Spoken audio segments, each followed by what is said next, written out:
بسم الله الرحمن الرحيم يا زكريا إنا نبشرك بغلام اسمه يحيى قال رب ألم يكن الجزور الذي قربته إليكم كافي لتؤيدوني في ذلك الموقف العصيب؟ أيها الناس، نحن براء من هذه الصحيفة العادية الظالمة لفساد أنفسنا وأشرافنا. وإني أوصيه بما أوصي به عليا وعقيلا وسائر إخوته بين الناس بالعدل وأنه لا تفاضل بيننا إلا بالتقوى. Hingga tibanya musim haji, rombongan kafilah dari Madinah tiba di Mekah untuk bertemu Rasulullah Shallallahu Alaihi Wasallam. Lewat Abbas, Nabi Shallallahu Alaihi Wasallam menyambut kaum Auts dan Khazraj dari Madinah dan mengajak mereka untuk bergabung bersama Banu Hashim dan menyeru mereka berikram memeluk Islam. Setelah itu, Rasulullah Shallallahu Alaihi Wasallam memerintahkan seluruh kaum muslimin agar berhijrah ke Yasrib, Madinah dengan cara diam-diam. Mengetahui hal itu, para petinggi Quraisy kembali mengadakan pertemuan dan seperti biasa, Abu Jahal memerintahkan agar mereka mencegah kaum muslimin yang belum berhijrah, terutama anggota keluarga mereka yang sudah memeluk Islam. Dia juga memerintahkan merampas semua harta serta ternak kaum muslimin yang telah pergi menuju ke Madinah. Keesokan harinya, setelah selesai melaksanakan sholat, Umar lalu menyeru seluruh kaum Bani Adi untuk ikut berhijrah bersamanya menuju ke Madinah. علموا أني مهاجر من أراد أن تثكله أمه ويؤتم ولده أو يرمل زوجه فليلقني وراء هذا الوادي.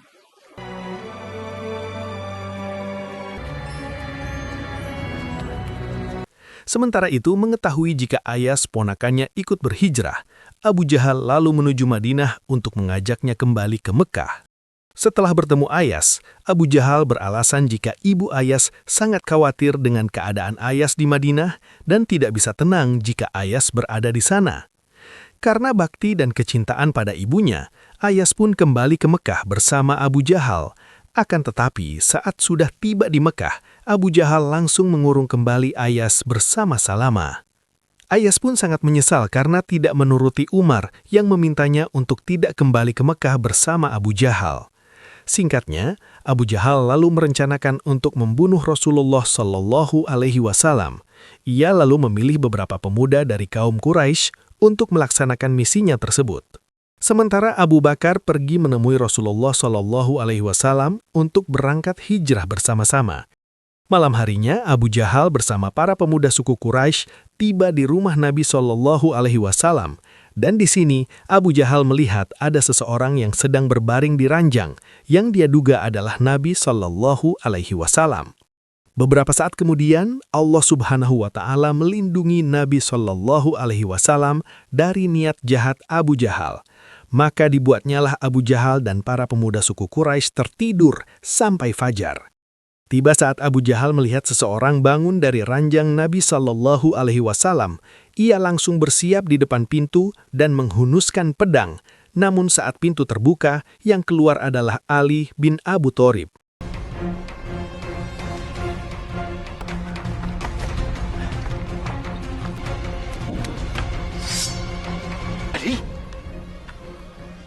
محمد أين محمد؟ أين محمد؟ ما أدري قد خرج. Setelah gagal akan membunuh Rasulullah Shallallahu Alaihi Wasallam, Abu Jahal membuka sebuah sayembara. Barang siapa yang bisa membawa kembali Rasulullah Shallallahu Alaihi Wasallam akan diberikan hadiah berupa 100 onta betina. Salah seorang bernama Surakah bin Malik tergiur dengan hadiah itu, dan ia pun langsung bergegas mencari Rasulullah Shallallahu Alaihi Wasallam yang dalam perjalanan menuju ke Madinah. Singkatnya, dia pun berhasil menemukan Rasulullah Shallallahu Alaihi Wasallam yang bersama Abu Bakar dan keluarganya. Dengan gembira, Surakah lalu akan bergegas menangkap mereka. Namun atas kekuasaan Allah Subhanahu wa Ta'ala, kuda yang dinaikinya tak berani mendekat.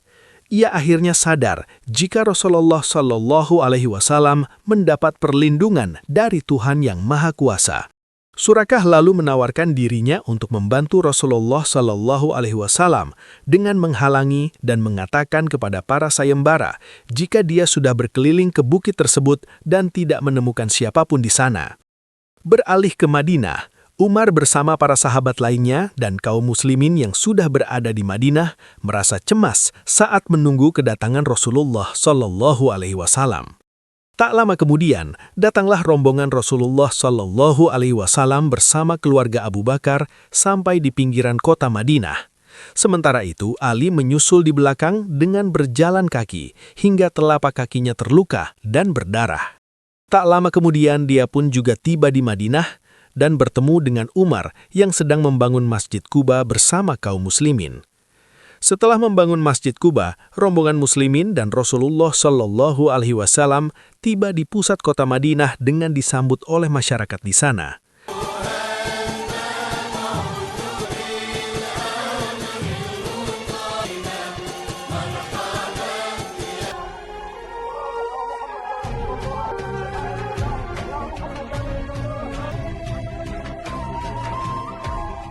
Para masyarakat Madinah menawarkan rumah mereka untuk ditinggali oleh Rasulullah Shallallahu Alaihi Wasallam. Namun dengan adil serta bijaksana, Rasulullah bersabda, jika ontanya lah yang akan menentukan di mana beliau akan tinggal.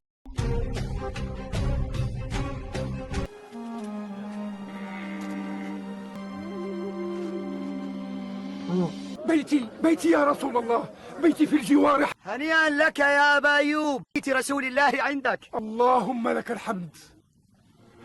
Setelah itu, kaum muslimin membangun kembali masjid di sana yang dinamakan Masjid Nabawi Al-Munawwaroh.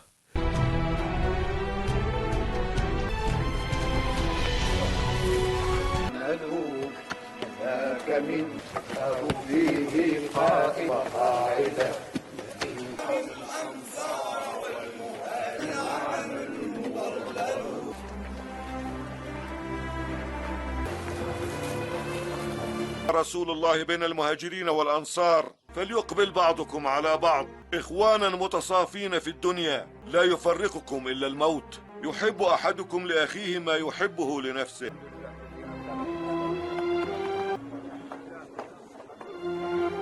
Selesai membangun masjid, Umar lalu membacakan surat tertulis dari Rasulullah. Nabi Shallallahu Alaihi Wasallam memerintahkan orang-orang Quraisy dan Yasrib dan orang-orang yang ikut bersama mereka agar menjadi umat yang bersatu dan saling tolong-menolong, serta lemah lembut baik terhadap Yahudi maupun Muslimin. Terlihat pemuka agama di Yasrib yang meragukan kenabian Nabi Muhammad sedang menyerukan kepada kaumnya. Tiba-tiba datanglah pemuka agama yang lain, yang lebih faham tentang Alkitab, membenarkan bahwa kenabian Rasulullah sesuai dengan agama dan kitabnya. Sebagai ahli kitab dan penegak syariat agamanya, dia menjelaskan mempercayai Nabi Muhammad adalah sebuah janji dari ajaran agamanya. Tetapi pemuka agama yang lain tidak sependapat karena merasa mereka adalah kaum pilihan Tuhan dan kaum muslimin yang dianggap kaum rendahan. Dia pun mengatakan, janji tersebut adalah janji untuk orang Yahudi, bukan janji kepada kaum muslimin yang dianggap kaum rendahan. Dengan kecewa, ahli kitab pun pergi dan mengatakan, tidaklah seperti ini aku memahami agama. Tak lama kemudian, azan pertama dikumandangkan oleh Bilal bin Rabah sebagaimana wahyu yang telah diturunkan kepada Nabi Shallallahu Alaihi Wasallam sebagai perintah melaksanakan sholat kepada seluruh kaum muslim. أشهد أن لا إله إلا الله أشهد أن محمدا رسول الله حي على الصلاة. رأى عبد الله بن زيد الأنصاري مثل الذي رأى إنها لرؤيا حق ووافق أمر الوحي فلقنه بلالا لينادي به الحمد لله الذي هدانا لهذا. Sementara di Mekah, para kaum Quraisy masih saja menyembelih hewan-hewan demi persembahan dewa-dewanya. Khalid dan Ammar pun merasakan situasi yang berbeda setelah Nabi Shallallahu Alaihi Wasallam bersama para sahabat dan kaum muslimin hijrah ke Madinah. Mereka pun akan mencari ide untuk menyelesaikan permusuhan antara kaum Quraisy dan kaum muslimin ini. Menurut Khalid, dia tidak akan sanggup memerangi kaumnya sendiri yang sebagian besar telah memeluk Islam. Sementara Ammar bin As berpendapat jika agama Islam yang dibawa Nabi Shallallahu Alaihi Wasallam adalah benar-benar di jalan Allah, maka pasti akan menyebar dan meluas dengan sendirinya. Akan tetapi jika itu sebaliknya, maka dia akan memeranginya. Singkat cerita, melalui Umar bin Khattab, Rasulullah SAW menyeru kaum muslimin menyiapkan senjata mereka untuk mengambil kembali harta-harta mereka yang telah dirampas kaum Quraisy waktu mereka hijrah ke Madinah. Di sisi lain, seorang kaum Quraisy mengabarkan jika seluruh harta Abu Sufyan, Abu Jahal, Umayyah, dan para petinggi lain telah dirampas kaum muslimin saat akan kembali dari negeri Syam. Mendengar kabar tersebut, Abu Jahal sangat marah dan memerintahkan seluruh kaum Quraisy berperang melawan kaum muslimin agar harta mereka bisa kembali. Sementara Abu Jandal dan Abdullah memperingati ayahnya untuk tidak ikut berperang. Mereka khawatir ayahnya akan berlumur dosa jika membunuh kaum muslim atau ia terbunuh dalam keadaan kafir. Tapi Suhail, sang ayah, tidak memperdulikan nasihat anak-anaknya tersebut. Singkatnya, seluruh kaum Quraisy yang dipimpin Abu Jahal bersiap dengan persenjataan mereka masing-masing. Abu Jahal memerintahkan Khalid bin Walid untuk tidak ikut berperang dan tinggal di Mekah agar Mekah tetap aman. Sedangkan Abdullah berpura-pura akan membantu ayahnya berperang agar dia bisa terbebas dari belenggu sang ayah. Pasukan Quraisy yang sudah bersiap lalu segera bergegas menuju ke Badar.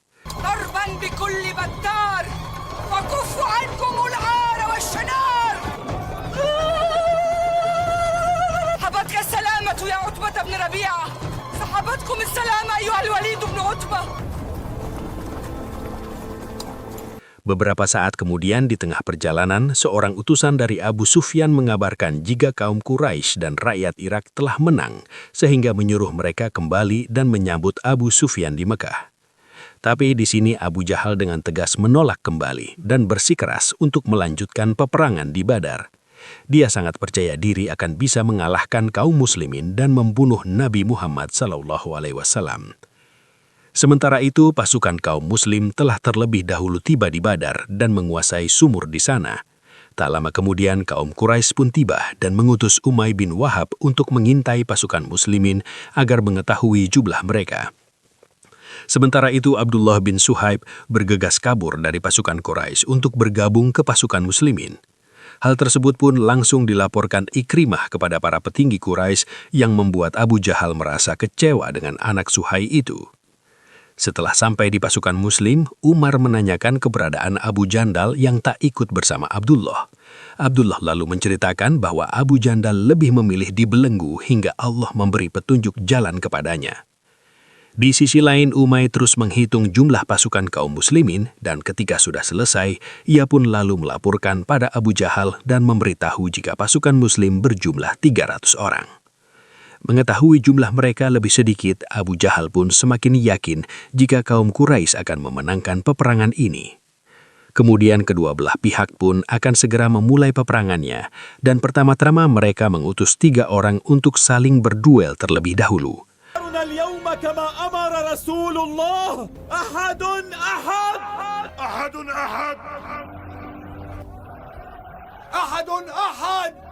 Utbah, Syaibah, dan Walid yang merupakan satu keluarga akan mewakili kaum Quraisy, sementara Hamzah, Ali, dan Ubaidah mewakili kaum muslimin. Beberapa saat kemudian, Ali, Hamzah, dan Ubaidah berhasil membunuh mereka bertiga, meskipun Ubaidah terluka cukup parah akibat serangan dari Utbah.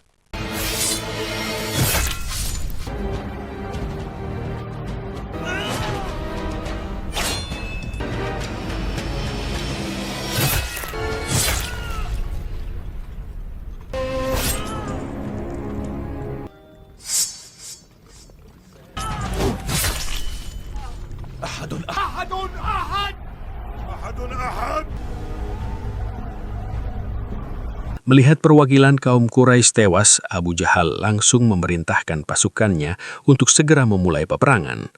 Maka dimulailah perang antara kaum muslim dan kaum Quraisy yang kemudian dikenal dengan Perang Badar. Walaupun jumlah kaum muslim lebih sedikit, namun strategi perang dengan menggunakan panah membuat kaum muslim bisa menang dalam peperangan tersebut dan membuat petinggi Quraisy yaitu Abu Jahal dan Umayyah tewas dalam peperangan itu.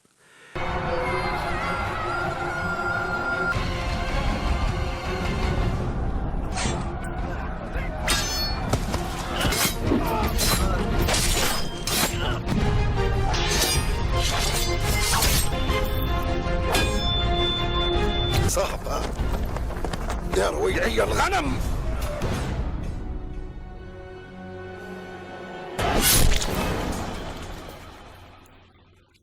رأس الكفر أمية بن خلف. حفيدا لنجوت إن نجا.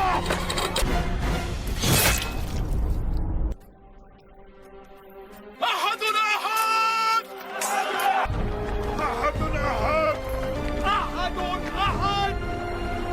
Setelah kemenangan dalam Perang Badar tersebut, Rasulullah Shallallahu Alaihi Wasallam memerintahkan agar kaum Muslim memperlakukan tawanan perang dengan baik. Di sisi lain, di Mekah, Hindun sangat terpukul mengetahui kematian Utbah sang ayah, Suhaibah pamannya, dan Walid saudaranya.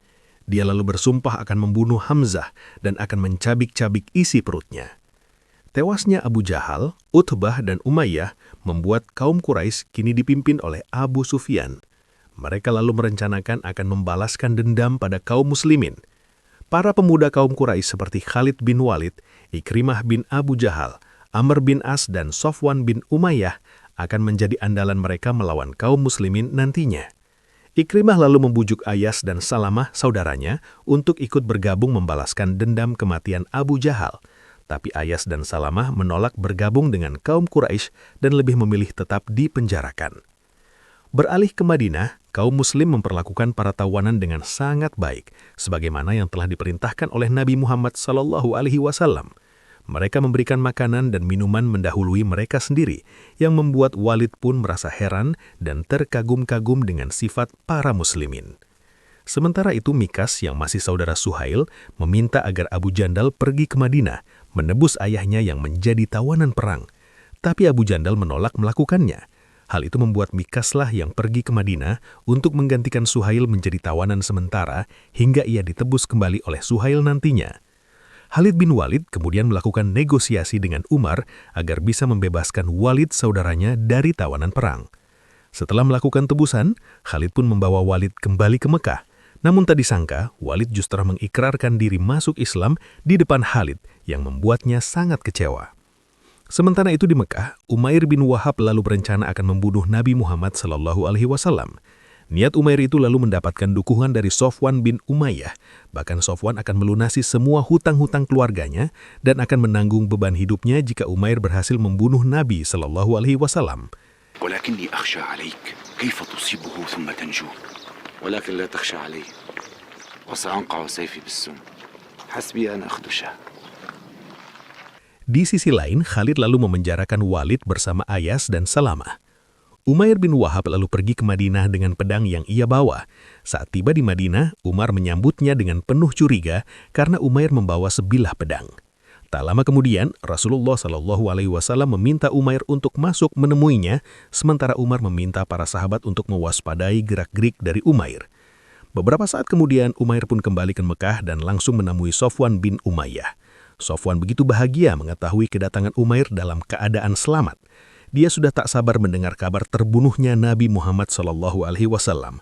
Namun yang tak disangka, Umair malah justru memeluk Islam saat bertemu langsung dengan Nabi Muhammad SAW. Niatnya yang ingin membunuh Rasulullah SAW justru membawanya kepada hidayah Allah Subhanahu wa Ta'ala untuk memeluk Islam. Mendengar cerita Umair itu, Sofwan pun sangat marah dan kecewa kepadanya. Bahkan dia tidak ingin lagi berbicara kepadanya. Setelah itu, Umair bin Wahab menyeru dan menceritakan kepada seluruh kaum Quraisy bagaimana ia bisa memeluk Islam. Dia juga menegaskan jika Nabi Muhammad SAW adalah benar utusan Allah Subhanahu wa Ta'ala yang patut dipercaya karena membawa kabar baik dan peringatan bagi seluruh umat manusia. Tak lama kemudian, Ikrimah dan Abu Sufyan datang membantah, lalu mengusir Umair dari Mekah. لا حاجة بنا إلى ما تدعون إليه قد سمعناه ممن هو خير منك فلم نأخذ منه أمضي ما صنعنا شيئا إذ يأتي هذا السفيه يتحدانا والله لا أضعن السيف في نحره. Hindun kemudian memaksa suaminya, Abu Sufyan, dan para petinggi Quraisy lainnya untuk melakukan balas dendam kepada kaum muslim. Dia bahkan mengancam jika mereka mengabaikannya, maka dia pun akan mengabaikan dan pergi meninggalkan mereka semua. Jubair lalu memerintahkan budaknya yaitu Wahsy untuk mengemban tugas membunuh Hamzah dalam perang yang akan datang. Karena Hamzah sangat berpengaruh dalam membunuh pasukan Quraisy saat perang Badar. Lalu dia pun akan memberi imbalan kemerdekaan dari budak bagi Wahsy jika berhasil membunuh Hamzah. Hindun juga menambahkan akan memberikan seluruh perhiasannya kepada Wahsy jika dia berhasil melakukan tugasnya itu. Wahsy pun sangat tertarik dengan tugas dari tuannya dan Hindun tersebut. Menurutnya itu adalah kesempatan besar bagi dirinya agar ia bisa menjadi manusia yang bebas. Singkat cerita, pasukan Muslim lalu bergerak menuju medan perang, yaitu Bukit Uhud. Namun, di tengah perjalanan, pasukan Muslimin terbagi menjadi dua akibat provokasi dari pemuka Yastrib yang tidak menginginkan peperangan. Akhirnya, beberapa kaum Muslimin pun pulang kembali menuju ke Madinah. Di sisi lain, pemuka Yastrib yang mendukung Islam menyeru kaumnya untuk ikut berperang sebagaimana diperintahkan Rasulullah bersama para sahabat di Bukit Uhud.